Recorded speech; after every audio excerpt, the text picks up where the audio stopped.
The third factor is by changing the repo rate. This is the repossession rate in definitional terms. This is the rate that the Reserve Bank lends money to the banks. There's only a fixed amount of money supply in the economy, and at the end of every day, the banks have to have a certain reserve ratio. They have to have reserves equal to a certain amount. If they don't have those reserves equal to a certain amount, they have to borrow money from the Reserve Bank.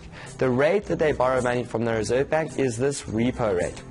Now, if the repo rate at the moment is sitting at about 8%, if this repo rate increases, the banks are going to be not as willing to risk running a reserve ratio or a reserve that's lower than the reserve ratio that they need. So if this repo rate is higher, there's going to be greater risk involved with having a lower reserve ratio, or the reserves being below the reserve ratio. So the banks don't want to pay that money, so they're not going to lend out as much. They're going to be more prudent in how many loans they give out if this repo rate is higher.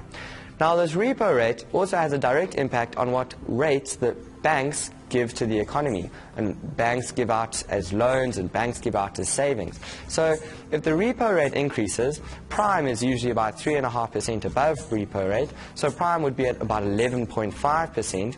That means that the interest rates that you would pay for your mortgage, for your cars, that companies would have to pay for loans, that interest rate would increase, and so investment would decrease and consumption would decrease.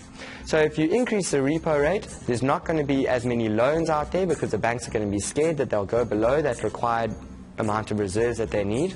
So there won't be as many loans, so it'll decrease the money supply, but also it'll increase the interest rate that individuals and corporations face, so it'll decrease investment and decrease consumption.